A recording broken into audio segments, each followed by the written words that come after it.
Bank balance করেছি, একটা ভালো ছেলের বউ ঘরে এনেছি, অনেক কিছু করে ফেলেছি। কি বাবা, তাই তো? সংসারের মধ্যে যা করণীয় আমরা সেটাই করেছি। বলি ও মা, তুমি বহু দূরে দূরে দূর দূরান্তে বেড়াতে গেছি। বলে ও মা, সে তো পাখিরাও পারে। মানুষ যেমন বাসা তৈরি করতে পারে, পাখিরাও তেমন বাসা তৈরি করতে পারে। মানুষ যেমন খাবার খায়, পাখিরাও খাবার খায়।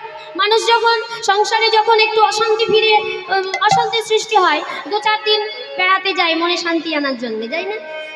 তো পাখিরাও যায়। আর মানুষ যেমন বংশ বিস্তার করতে পারে, পাখিরাও বংশ বিস্তার করতে পারে। তাহলে কাজের কাজ আমরা কি করলাম? মানুষ আর পাখির মধ্যে পার্থক্যটা কি হলো? বলে বাবা, পার্থক্যটা একই জায়গায়, যে মানুষ চাইলে বদন ভরে গৌর বলতে পারে, হরি বলতে পারে, কৃষ্ণ বলতে পারে, কিন্তু পাখিরা হাজার চাইলে গৌর বলতে পারে না, হরি বলতে পারে না, কৃষ্ণ বলতে পারে না। এই গৌর হরি বড় চিন্তিত। কেন? তোমরা এমন সাধের দুর্লভে মানব জন্ম পেয়েছ, বলার বদনে পেয়েছ, দেখার নয়ন পেয়েছ, কিন্তু সেসব পেয়েও তোমরা তাকে ভুলে যাচ্ছ।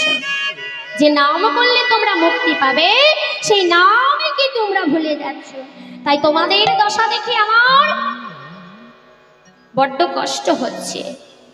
তাই পুরা বেড়া হবে গোড়া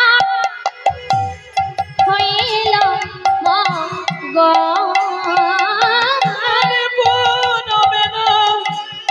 ভাবে গোড়া হইল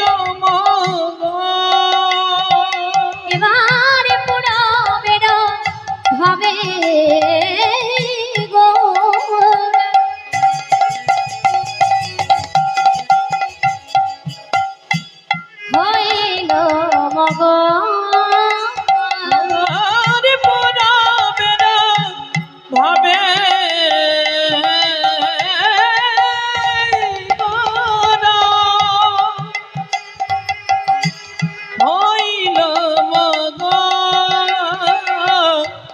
ভগত গণ শনি গোড়া ঘন ঘন ভগত শনি গোড়া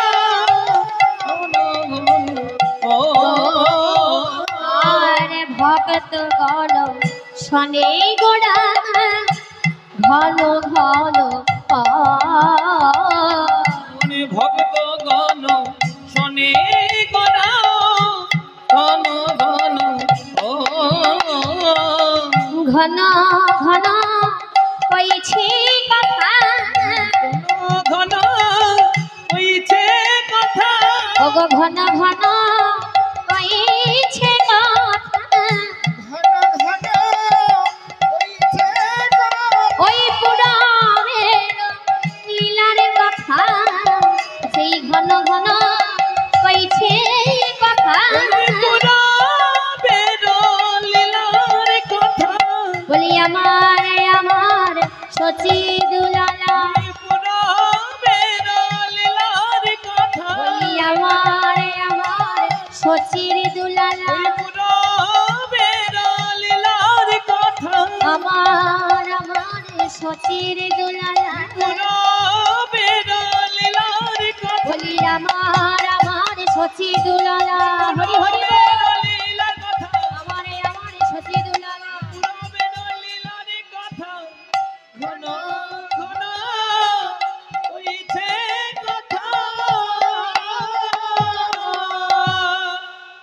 পূর্বের লীলার কথা ভক্তগণ সঙ্গী প্রভু আলোচনা করছে। কোন লীলার কথা? কৃষ্ণ বুঝিবার সার। ওই যে ব্রজে কৃষ্ণ ছিল, আর সেই কৃষ্ণ পূজা ছলনায় গিয়েছিল আমার রাধারানী। ছিল আসল উদ্দেশ্য কৃষ্ণ পূজা, কিন্তু উদ্দেশ্যটা ছিল কি? কালী পূজা, তাই তো? কালী পূজার ছলে কৃষ্ণ পূজা।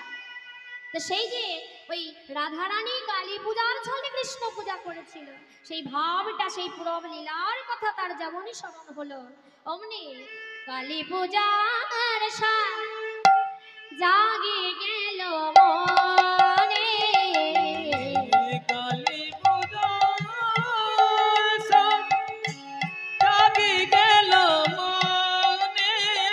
ওই কালী পূজার সাজ জাগে গেল মনে। পূজার সাজ জাগি গেল মনে। হরে মধুসূদন দাস কহে বিনয় বচনে। মধুসূদন দাস কহে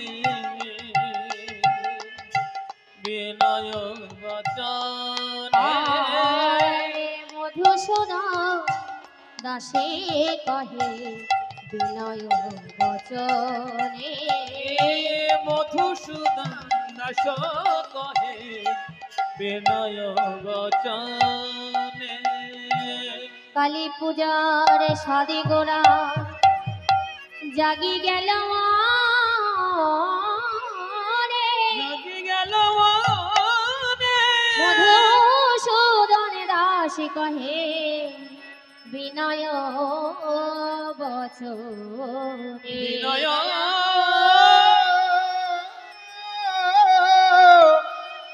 চঙ্গনে।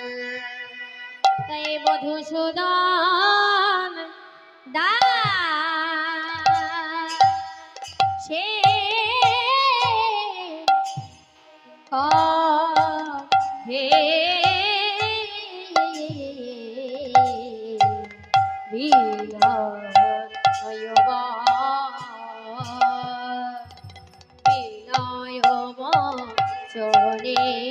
রে আহা মনে।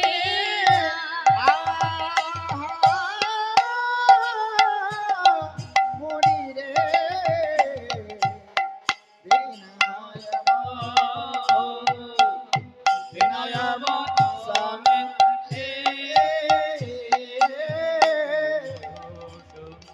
দাসে কহে বিনয় বচনে রে।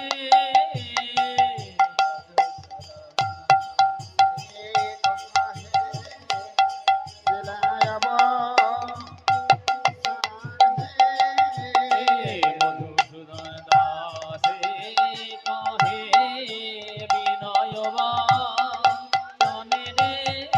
মধুসূদন দাসে কহে বিনয় বচনে। মধুসূদন দাসে কহে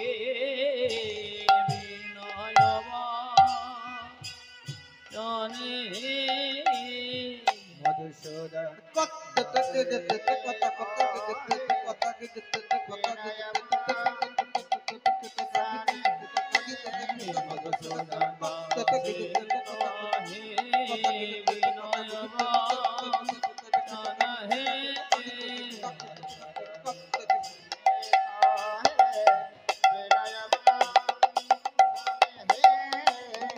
মধুসূদন দাসে কহে বিনয় বচনে হে।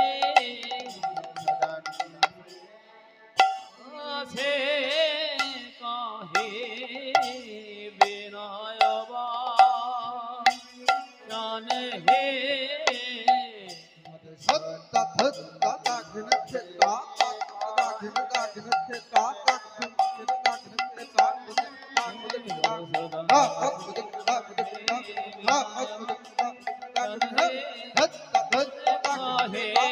বিনয় বচনে হে।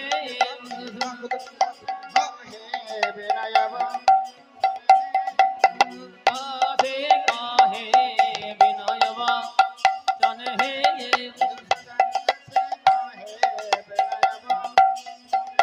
মধুসূদন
जय जय निताय गो प्रभु श्रीताना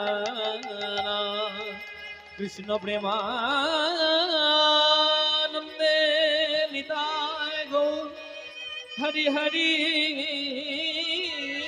बोल हरि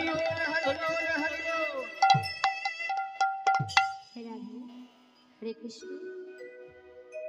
এতক্ষণ আমরা সবাই শ্রীধাম নবদ্বীপ লীলা আস্বাদন করলাম, কি গো মা, তাই তো? গৌরচন্দ্রিকা আস্বাদন করে আমরা যাব সবাই মিলে মধুময় শ্রীধাম বৃন্দাবন। বৃন্দাবন তো অনেক দূরের পথ, তা দেহ নিয়ে তো যাওয়া যাবেই না। কি নিয়ে যেতে হবে বৃন্দাবনকে? বনে আমাদের মনটাকে, মনটাকে নিয়ে আমরা সবাই বৃন্দাবন যাব। কি সবাই যাব তো? হ্যাঁ, কিভাবে যাব? কিভাবে যাব?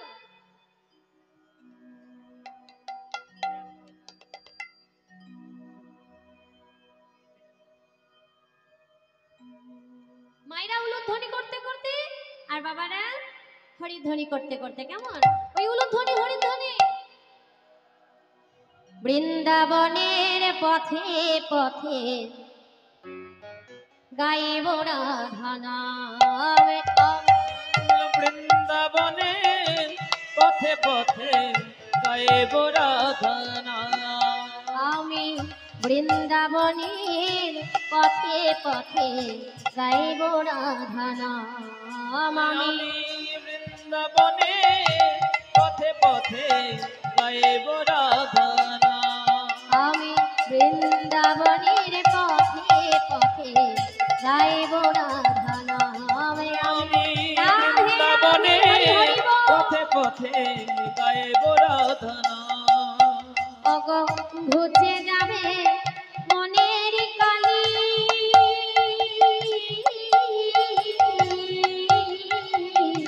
ঘুচে যাবে মনের কালি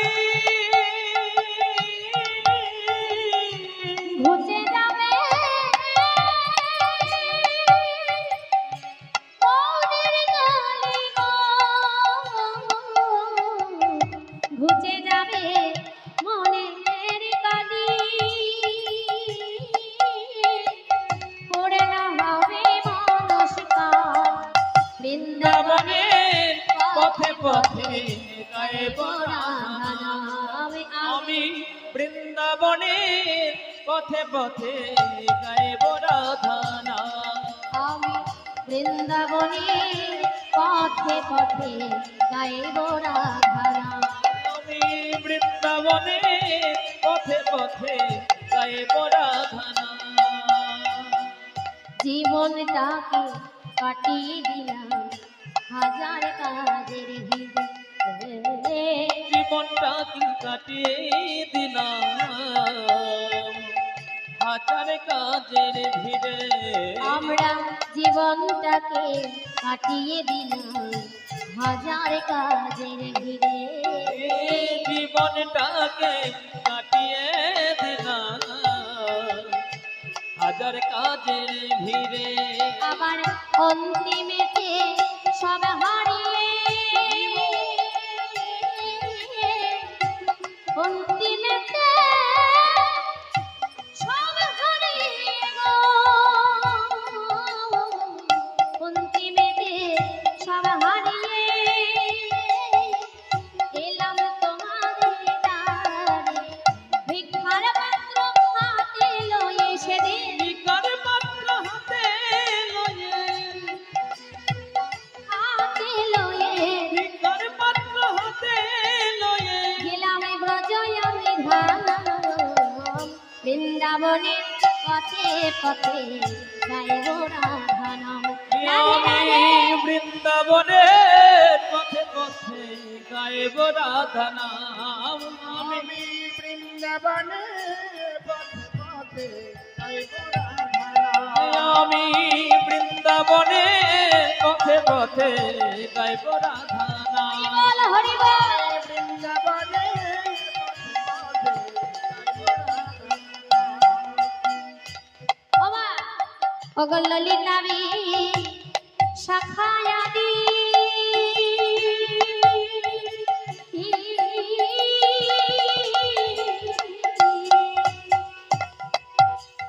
সেথায় আছে যত ব্রজগোপীগণ আছে শ্রীরাম সুদাম নামে বসুধাম যত রাখালগণ আছে শ্রীরাম শ্রুদাম দাম বসুদাম যত নবীগণ।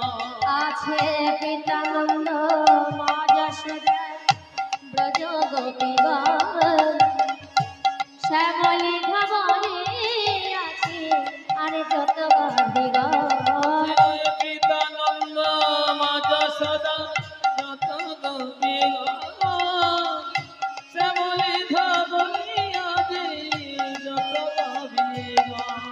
আর নয়ন ভনে হেরে মমনা ভজে রে বামনা নয়ন ভরে হেরে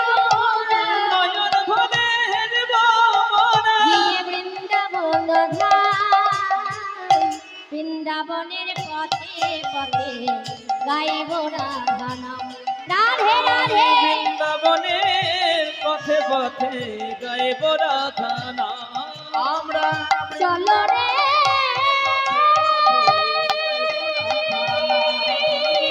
বৃন্দাবনে পথে ওরে পথে গাইব রাধা নাম।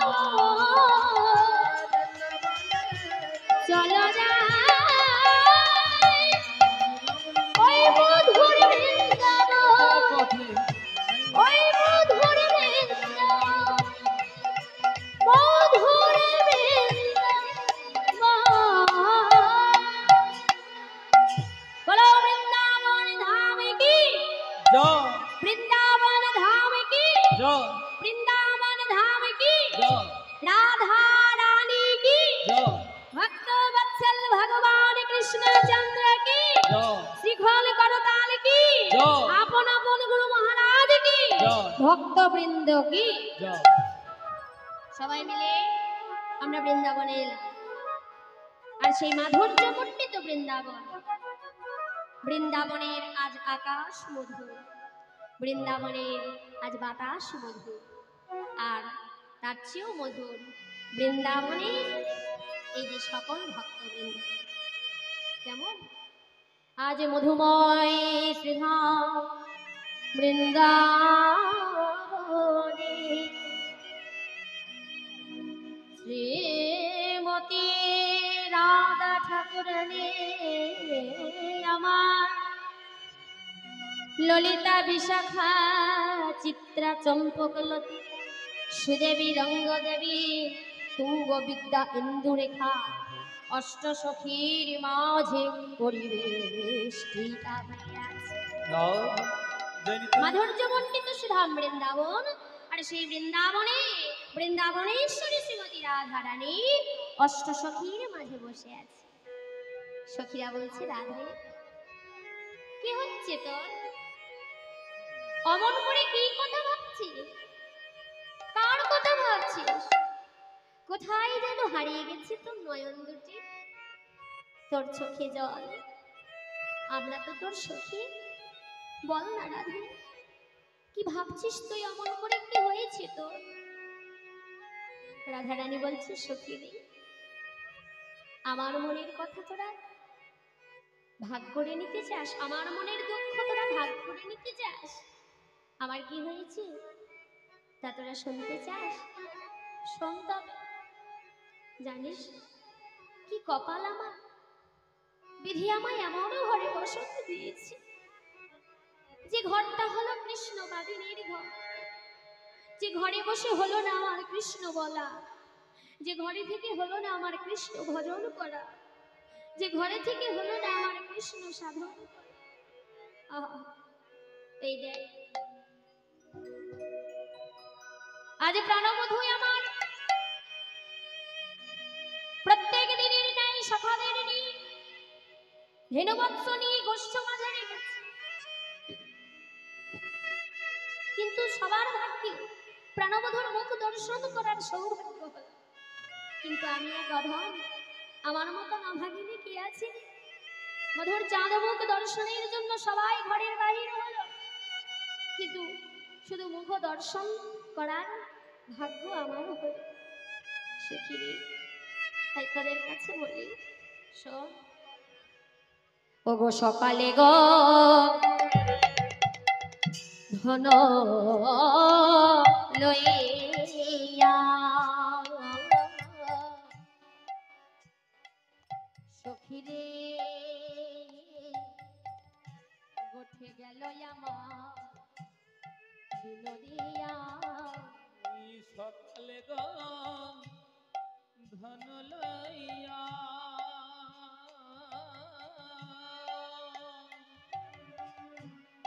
গোঠে গেল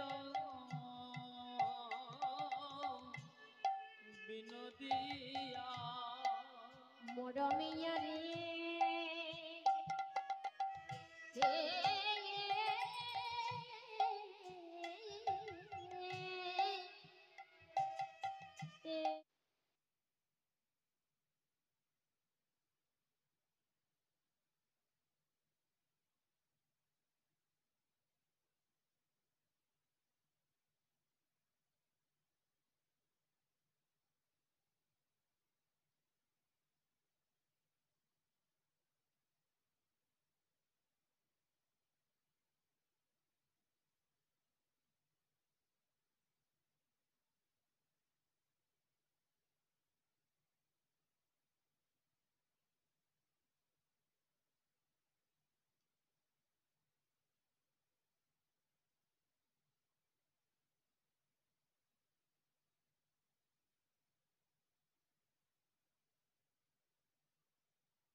বানানো হয়েছিল সেই ঘরটা। কে বানিয়েছিল? আয়ান ঘোষ। আর সেই নাম দিয়েছিল ঘরটার বাদিনীর ঘর। কথা যখন উঠল তখন বলি যে এই বাদিনীর ঘর নামটা দেওয়া হলো কেন? এই রাধারানীর বাবার নাম হলো বৃষভানু রাজা। বাবা এখানে একটা কথা বলে দিই, বৃষভানু রাজার কন্যা রাধারানী ঠিকই, কিন্তু বৃষভানু রাজার ঔরসজাত কন্যা তিনি কিন্তু নন। তাহলে বৃষভানু কন্যা কেন বলছি? না, বৃষভানু রাজার স্ত্রী মানে কীর্তিকা সরোবরে স্নান করতে গিয়ে ওই রাধারানীর শৈশবকালে রাধারানীকে পদ্মের পাতার মধ্যে কুড়িয়ে পেয়েছিলেন, আমরা এটা জানি। কিন্তু সেই ছোটবেলায় কুড়িয়ে পেয়েছিল তো, ছোট থেকে বৃষভানু রাজাকেই সে পিতা বলে জানে। আর সেই ছোট্টবেলা থেকে বৃষভানু রাজা রাধারানীকে মনে প্রাণে নিজের মেয়ের মতন করেই মানুষ করেছে, বড় করেছে, কোনো অভাব তাকে দেয়নি, এত সুখে রেখেছে, এত ভালোভাবে রেখেছে। এই বৃষভানু রাজার কিন্তু একটা কন্যা নয়, এক হচ্ছে রাধারানী আর একটা হচ্ছে তার ঔরসজাত কন্যা, যার নাম হচ্ছে মাগো অনঙ্গ মঞ্জরী। কেউ কেউ আবার অনুরাধাও বলে।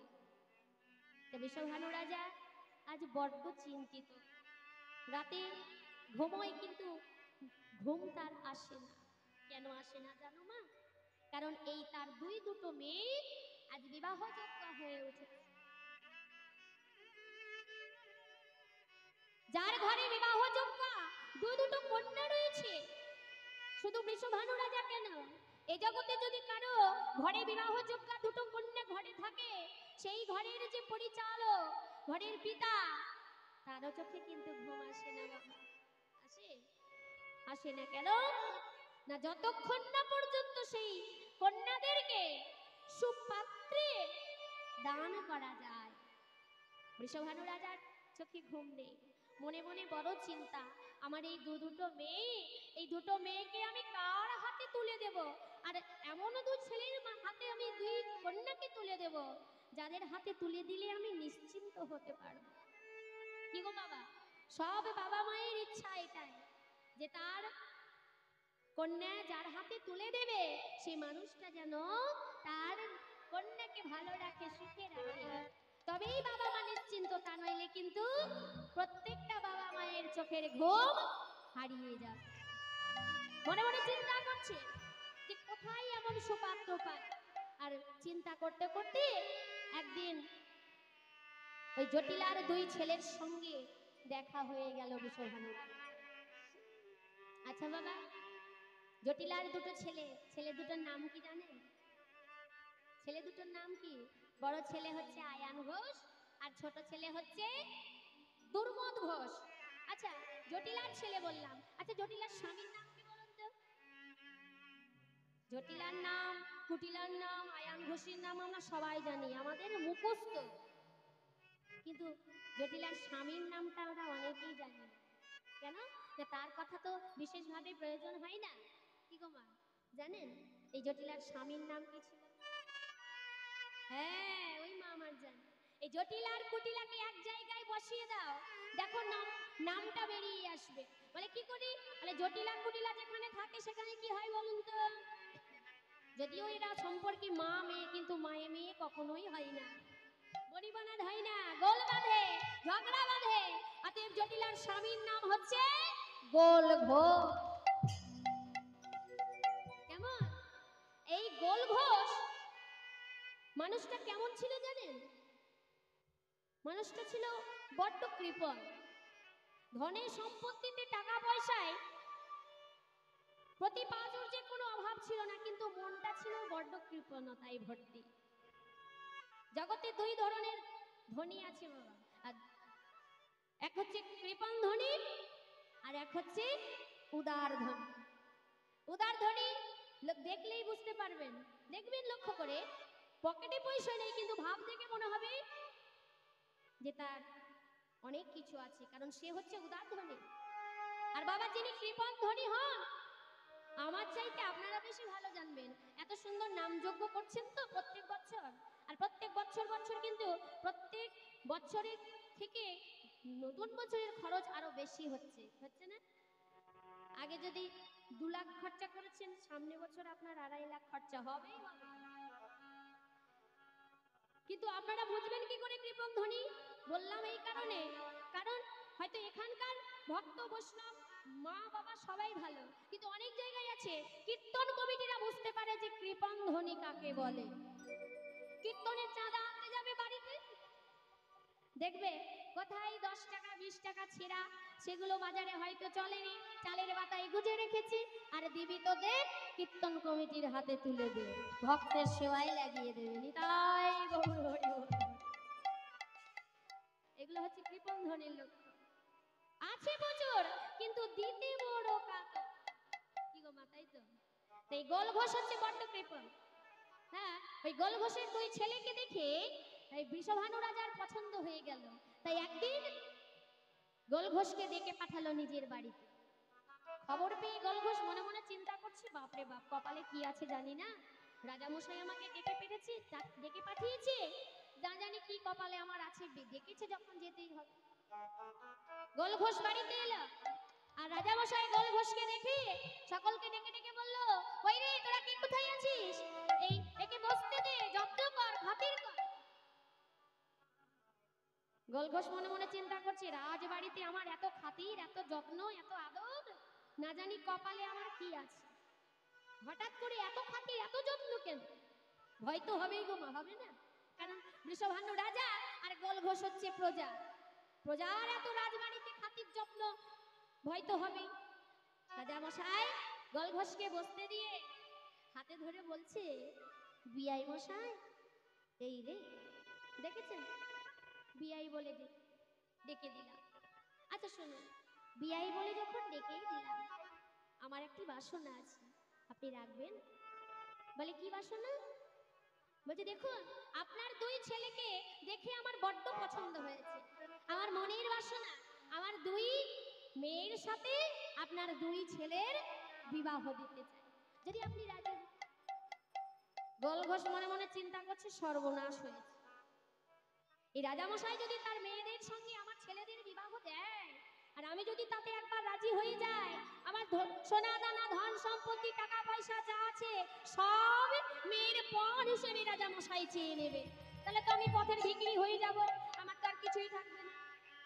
অতএব সমানে সমানে ছাড়া পীড়িত হয় না, রাজার সঙ্গে প্রজার হয় না, রাজা রাজার জায়গায় থাকে, প্রজা প্রজার জায়গায় থাকে, অতএব এই বাড়িতে আমি বিবাহ দেব না।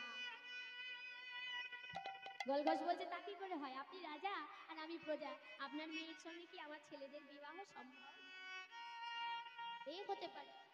রাজামশাই বললেন, শুনুন বিআই মশাই, আপনাকে বিআই বলে যখন ডেকেই ফেলেছি, অতএব আমি আজ প্রতিজ্ঞা করছি বৃষভানুপুরের মাটিতে দাঁড়িয়ে, মেয়েদের বিবাহ যদি দিতেই হয়, আমি কথা দিলাম আমার মেয়েদেরকে আপনার পুত্রবধূ করে আপনার ঘরে আমি পাঠাবোই পাঠাবো,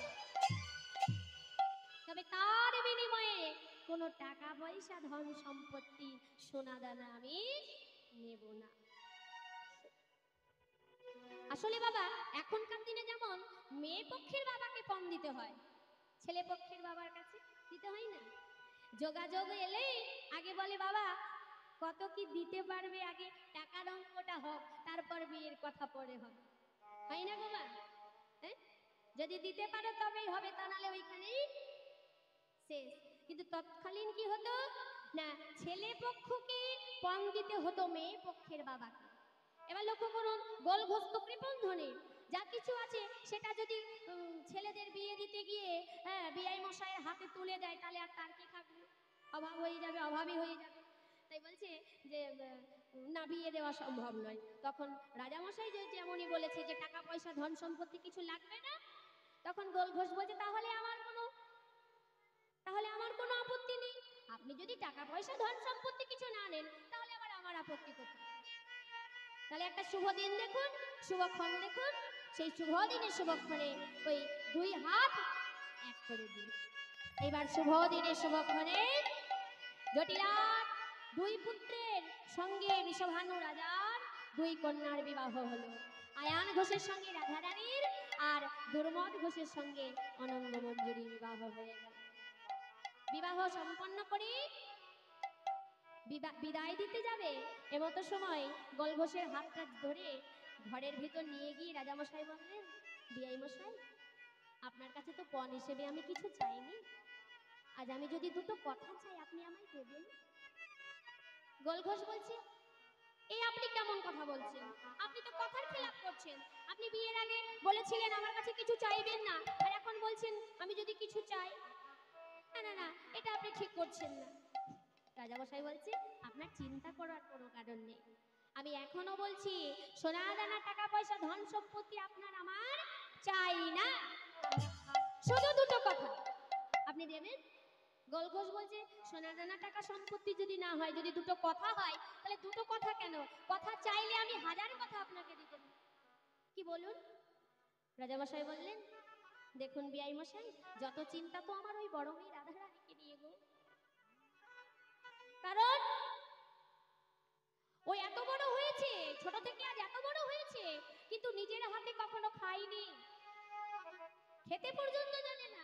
ওকে না খাইয়ে দিলে বলে ওর খাওয়া হয় না। ও নিজের হাতে বসন করতে পারে না, নিজে নিজে তার মাথার বেনিটা করতে পারে না, নিজে চোখে কাজল পড়তে পারে না, পায়ে আলতাটুকু পর্যন্ত পড়তে পারে না। আলাভোলা মেয়ে তো, বড্ড সহজ সরলা মেয়ে। তাই আমি ওর সুখের কথা ভেবে, ওর সেবার জন্য আমি 8টা সখী নিযুক্ত করে রেখেছি, যে সখীরা তাকে খাইয়ে